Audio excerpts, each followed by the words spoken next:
Hello everyone, my name is Josiah. I am now going to tell you about my storytelling of the Last Supper. On the first day of the Feast of Unleavened Bread, the disciples asked Jesus, "Where would you like us to plan for you to eat the Passover feast?" Jesus replied to them, saying, "Go into the city and you will find the man. Tell him that we would like to come to his house to celebrate the Passover." First, they have to talk. What is the Passover and what is the Feast of Unleavened Bread? Well, they are basically the same thing. See, the Jews has been celebrating the Passover since the time of Moses. It is when God saved all of the Israelite babies, and also when God passed over all of their houses, saving them. Meanwhile, the Feast of Unleavened Bread is when they celebrate the Passover. But they did not eat any bread with yeast, or they didn't have bread with yeast. And yeast is the stuff that makes bread soft and puffy. So bread without yeast would be flat bread. And bread without yeast is what we call unleavened bread. Now back to the story. So the disciples did as Jesus asked them to do. They found a place and prepared for the Passover. When evening came, Jesus and his disciples sat down at the table, ready to eat their meal. While they were eating it very quiet because they were worried. The disciples thought that people are going to kill Jesus because he was getting so popular. So Jesus could sense their worriness and said to them, "Truly I tell you, one of you here will betray me." The disciples were very shocked. They were very sad.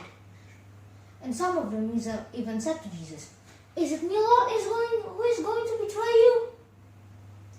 Jesus said to the disciples, "The man who has dipped his bread with me to the bowl will betray me. I will go as it is written about me. But woe to the man who will betray me, because it will be better for him if he was never been born." Then Judas, the one who will betray him, said to Jesus, "Is it me, Lord, who is going to betray you?" Jesus replied to Judas and said, "You have said it yourself." Judas lowered his head. He hoped that the other disciples did not hear what Jesus said. But luckily, the other disciples did not. They were more interested in Jesus breaking apart some bread. After this, Jesus lifted the bread and then thanked God for the bread, and then giving it to his disciples, saying, "Take it and eat this. This is my body, which is given for you." Then he took a full cup. He lifted it, thanking to God, and saying to his disciples, "This is my blood, which is poured out for many, so their sins may be forgiven." Then everybody took a sip from the cup. The feast goes long after this, because it was a very long feast, and the other disciples very much enjoyed talking with Jesus. So, in the middle of the feast, Jesus goes to another room, and then, changing his everyday clothes with a towel wrapped around his body to make him supposed to be a servant. Then he picked up a very large bowl, like this, filling it with water, and started to wash his disciples' feet. And after that, he used the towel wrapped around his body and started drying his disciples' feet with it. See, Jesus was a king, but he was not no ordinary king. He was the King of Kings. But doing such act is an example. This is an act only a servant would do. This is an equivalent of a very, very, very, very famous person coming to our houses and started to clean them from top to down, even under your bed.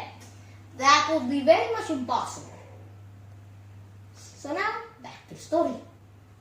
So when it was Peter's turn to be washed his feet by Jesus, he said to Jesus, "Lord, are you going to wash my feet?" Jesus replied to Peter saying this and said, You may not understand what I am doing now, but you will understand it later." But Peter said in defiance to Jesus, "No, I will not let you wash my feet." Peter said this because he thought he was not worthy of washing his feet by Jesus, because he was special. Peter thought Jesus was a very special man, and this was very true. So Jesus replied to Peter and said, "You cannot follow me if I do not wash your feet." So Peter said to Jesus, "So not only wash my feet, Lord, but wash my hands and my head too." But Jesus explained to Peter that he only needed to wash his feet because it will make his entire body clean. So after washing his disciples' feet, Jesus changed back to his everyday clothes and sat back at the table. He asked his disciples, saying, "Do you understand what I have done for you? You may call me teacher, you may call me Lord, that is who I am. But after I have washed your feet, you now may also do it to each other." This is an example of how Jesus wants us to treat each other. He does not want us to literally wash each other's feet. That's not necessary. But he wants us to treat each other nicely.